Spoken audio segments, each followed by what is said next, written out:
The moving truck was already in the driveway when Adaeze Okonkwo pulled up. Number 14, Willowbrook Lane, the house with the wraparound porch her mother used to sketch on napkins, the house she'd spent 11 years dreaming about, but it wasn't her name on the delivery slip taped to the front door. She sat frozen behind the wheel, engine still running, watching the movers carry her brother's leather sofa through the front door. Her hands were shaking when she called her mother. No answer. She called again. Nothing. By the third call, the dread in her chest had curdled into something sharper, something that already tasted like betrayal. If you're watching this and you already feel your chest tightening, you're not alone. Drop a comment and tell us where in the world you're watching from tonight. Hit subscribe and stay with Adaeze, because what she finds inside that house will change how you see every family you've ever trusted. Adaeze was 34 years old, an accountant in Houston, the kind of daughter who called her parents every Sunday without fail, who had wired money home during hard seasons without ever mentioning it again. She was the responsible one, the reliable one, the one who never asked for anything, because she had been raised to believe that patience was rewarded, that sacrifice was seen, that love eventually evened itself out. Her younger brother Chidi was none of those things. Charming, restless, always one bad decision away from starting over. Their parents, Emeka and Ngozi, had spent years quietly bailing him out of situations they never fully explained to Adaeze. She'd noticed. She'd said nothing. That was the family rule. You didn't ask questions about Chidi. You just absorbed the silence and moved forward. But this house, this was different. This was the house her parents had promised her, in words she could still hear in her mother's voice. When we're gone, this is yours. You built this family's future. You deserve to stand somewhere that's truly yours. She stepped out of the car. The autumn air smelled like her childhood, cut grass and distant rain, and it made the moment feel even more like a betrayal, because good memories shouldn't sit this close to heartbreak. The front door was unlocked. She walked in without knocking, past a mover carrying a box labelled Chidi's office, past framed photos already leaning against a wall, photos of Chidi's family, not hers. Her mother was in the kitchen, wrapping glasses in newspaper, humming softly like nothing in the world was wrong. Mom. Adaeze's voice cracked on the single word. Ngozi turned, and for just a moment, barely a second, something flickered across her face. Guilt. Then it was gone, replaced by the practiced calm of a woman who had rehearsed this conversation and hoped she'd never have to have it. Adaeze, you weren't supposed to see this yet. See what, Mom? See my house? The house you and Dad promised me? Ngozi set down the glass she was holding. Her hands trembled slightly. It's complicated. Then uncomplicate it. Right now. Behind her, a door opened, and Chidi stepped into the kitchen holding a cardboard box, grinning the easy grin he'd used his whole life to disarm people who should have stayed angry at him. The grin faltered the moment he saw his sister's face. Adaeze? Hey, I didn't know you were coming by. Funny, she said, voice low and dangerous. Neither did I. I just drove past my future and found you moving into it. The silence that followed was the kind that has weight, the kind you could press your palm against. Now, if this is the moment your stomach dropped, that's exactly what we want, because family secrets like this one rarely stay buried for long. Like this video, if it's already hitting you somewhere personal. And stay with us, because the real reason Adaeze was never told the truth is far more painful than jealousy or favoritism. Ngozi finally spoke, her voice barely above a whisper. Your father made a decision before he passed. Adaeze's stomach dropped. Passed? Dad's alive. I talked to him 2 weeks ago. Ngozi's eyes filled instantly, and the box of glasses in her hands nearly slipped. Adaeze, sit down. No, tell me what's happening, right now. Your father had a stroke 4 days ago. Ngozi's voice broke completely now. He's alive. He's in the hospital. But he asked me not to tell you until certain things were settled. The room tilted beneath Adaeze's feet. 4 days. Her father had been in a hospital bed for 4 days, and no one had told her. Instead, they'd been moving furniture into her dream house. What things? She demanded. What could possibly be more important than telling me my father almost died? Chidi shifted uncomfortably, setting the box down. Adaeze, it's not what you think. Then what is it? Because what I think is that you're standing in my house while our father is lying in a hospital bed and nobody called me." Ngozi reached for her daughter's hand, and Adaeze let her take it, even though every instinct told her to pull away. "Your father wanted to explain it himself. He made me promise. He said there were things about this house you didn't know, things from before you were born." Before she was born. The words landed like a stone dropped into still water, sending ripples through everything Adaeze thought she understood about her family. "What things?" Ngozi shook her head, tears falling freely now. "It's not my place. Please! Come to the hospital. Let him tell you." Every part of Adaeze wanted to scream, to demand answers standing right there in that kitchen, but something in her mother's eyes, a fear she'd never seen there before, made her swallow the fury and nod instead. The drive to the hospital felt like it lasted a lifetime, and no time at all. Adaeze's mind raced through possibilities, each one worse than the last. A hidden debt, a secret sibling. Some decades-old promise that had nothing to do with fairness and everything to do with obligation. She gripped the steering wheel so tightly her knuckles ached, replaying every Sunday call, every conversation, searching for a clue she might have missed. Her father looked smaller in the hospital bed than she had ever seen him, the left side of his face slightly slack, one hand resting motionless on the blanket, the other reaching for her the moment she walked through the door. "Adaeze!" His voice was slurred but unmistakably relieved. "You came." "Of course I came, Dad." She took his hand, tears finally breaking free. "Why didn't anyone tell me?" "Because I needed time," he said slowly, each word costing him effort. "Time to decide how to tell you the truth. About the house. About your grandmother." "My grandmother? She died before I was born." Emeka nodded weakly. "Your grandmother, Adaeze. She didn't just leave this family a name. She left something else. Something we buried, literally and figuratively, 34 years ago. And it's tied to that house in ways that have nothing to do with which of you deserves it more.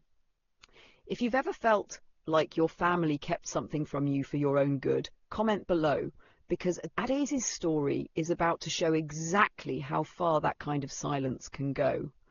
And like this video right now, if you can already feel the ground shifting beneath this family. Emeka's breathing was laboured, but he pushed forward as though the truth had been waiting inside his chest for 34 years and finally had permission to leave. "Your grandmother, Adaora, built her life from nothing," he began. "She came to this country with 2 suitcases and a promise to her own mother back in Enugu that one day the family would own land no one could ever take from them again. She worked 3 jobs, she saved every dollar, and before she died she bought a plot of land. The land that House now sits on." Adaeze frowned. "Okay, so the land was hers. That still doesn't explain why Chidi—" "Let me finish." Emeka's grip tightened weakly around her hand. "Your grandmother didn't trust banks. She didn't trust paperwork drawn up by strangers. So when she wrote her will, she wrote it by hand, and she left instructions that were unusual. She said the land and everything built on it should go to whichever grandchild proved they understood what she'd sacrificed to get it. Not the oldest, not the most successful, the one who understood." "And you decided that was Chidi?" The words came out sharper than she intended, thick with disbelief. "No," Emeka said, and something in his tone made her still. "We never decided anything. That's the part I couldn't tell you over the phone. That's the part I was afraid of." Ngozi, standing in the doorway, finally spoke, her voice trembling. "Adaeze, your father and I made a mistake 11 years ago. When your grandmother died, there were 2 wills, one that named you, one that named Chidi. We found the second one 3 years after we'd already told you the house would be yours one day, and instead of dealing with it then, we hid it. We told ourselves we'd fix it before it ever mattered." Adaeze felt the floor of her understanding crack open beneath her. "You've known for 8 years that there might be 2 claims to this house, and you let me believe it was mine the entire time?" "We didn't know which will was real," Ngozi said, her voice breaking. "The lawyer who drafted the second one died before we could confirm anything. We were scared, Adaeze, scared of losing one of you, no matter what we chose." This is the moment we ask you to pause and really sit with what you just heard, because if this story is hitting somewhere personal, that's exactly why it needed to be told. Comment your honest reaction below. because what happens next is going to change everything you think you understand about this family. Adaeze pulled her hand back slowly, staring at both her parents as though seeing them for the first time. So all of this, the calls I made, the money I sent, the years I spent being the good daughter, none of that mattered. A piece of paper written 34 years ago by a woman I never met was always going to decide this? That's not true, Emeka said, struggling to sit up despite the tubes tethering him to the bed.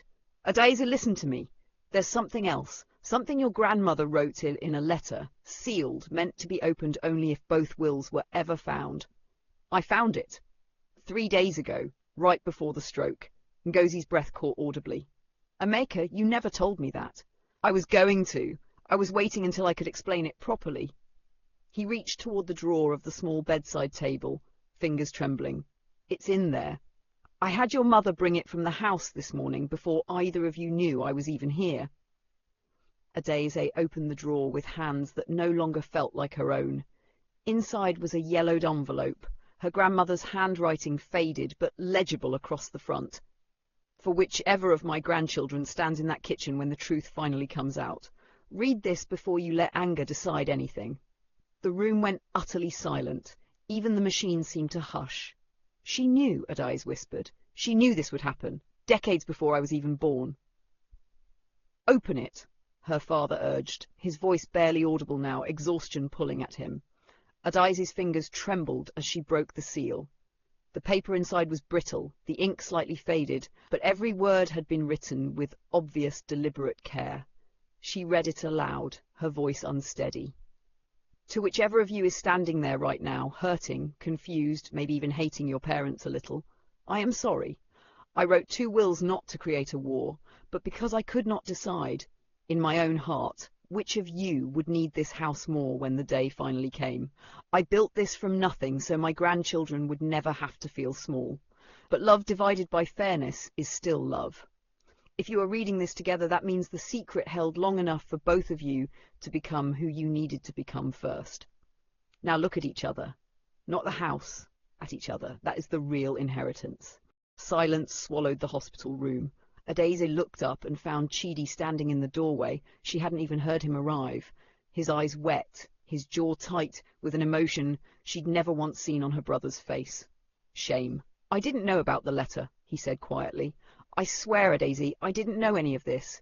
Mom and Dad told me the house was already settled. I thought it was finally my turn to prove I could be responsible for something. Prove it to who? She asked, voice raw. Me? Them? Yourself? All 3, he admitted. I've spent my whole life being the disappointment, Adaeze. When they offered me the house, I thought maybe, for once, I could be the one who didn't let this family down.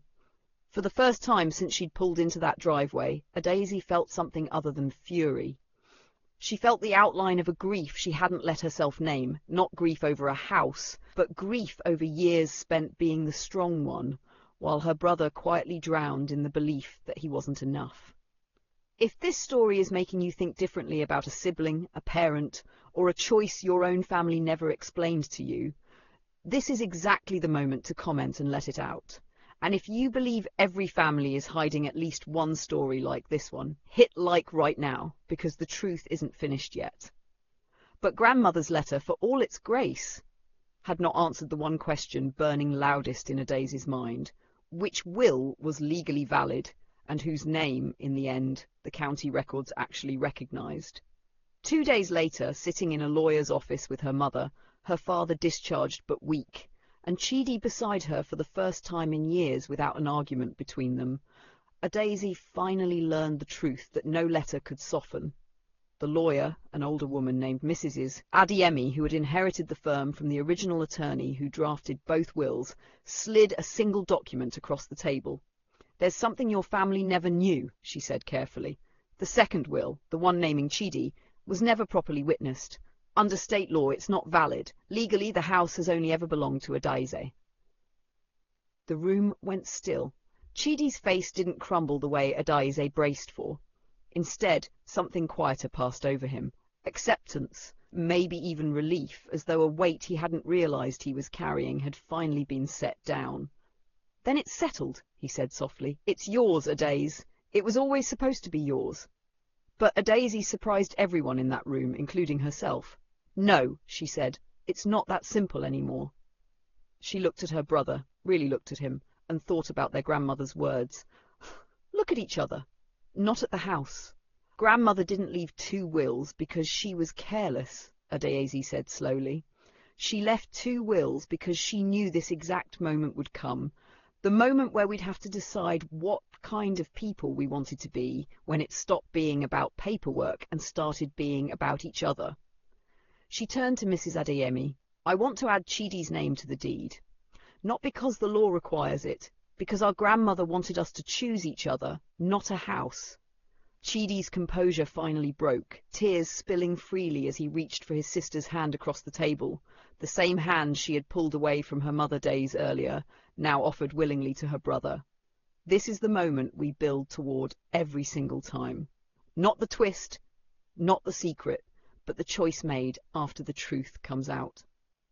If you believe forgiveness is stronger than what any document could ever decide, subscribe right now, because stories like this one are the entire reason this channel exists, and there's one more twist still waiting. 3 months later, the house on Willowbrook Lane looked different than it had the day Adaeze first drove up to it, in shock and heartbreak. The porch her mother once sketched on napkins now held 2 rocking chairs instead of 1, and on weekends, both families filled the rooms with noise that had nothing to do with old wounds. Emeka recovered slowly but steadily, walking now with a cane and a patience he hadn't possessed before the stroke forced him to sit still with his own choices. Ngozi finally told Adaeze the full story of the years of silence, how fear of losing either child had made her freeze instead of act, how guilt had eaten at her every single Sunday phone call she answered knowing what she wasn't saying. I thought protecting you both meant protecting the secret, she admitted one evening, sitting beside her daughter on that porch. I didn't understand that protecting you meant trusting you with the truth. Adaeze had forgiven her, not instantly, not easily, but completely in the way that only comes after choosing forgiveness again and again until it finally becomes real instead of performed. Chidi, for his part, had used the ordeal as the turning point he'd needed for years.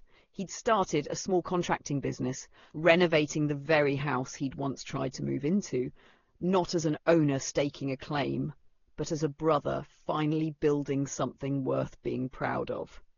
And late one evening, as the 2 of them sat on that porch watching the sun sink behind willow trees their grandmother had never lived to see, Adaeze finally asked the question that had lingered since the hospital.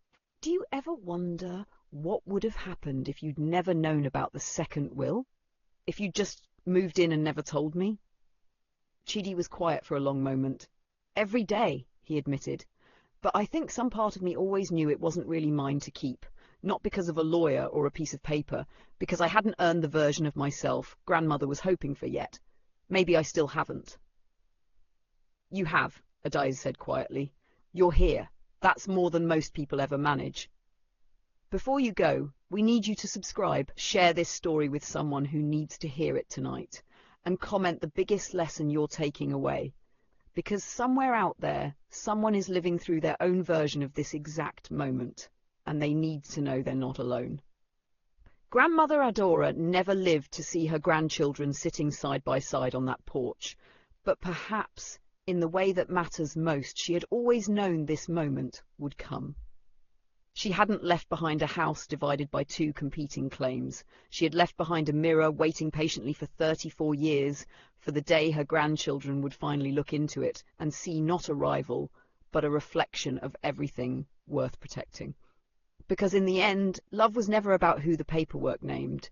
It was about who chose to stay, who chose to forgive, and who chose, when it mattered most, to look at each other instead of the house.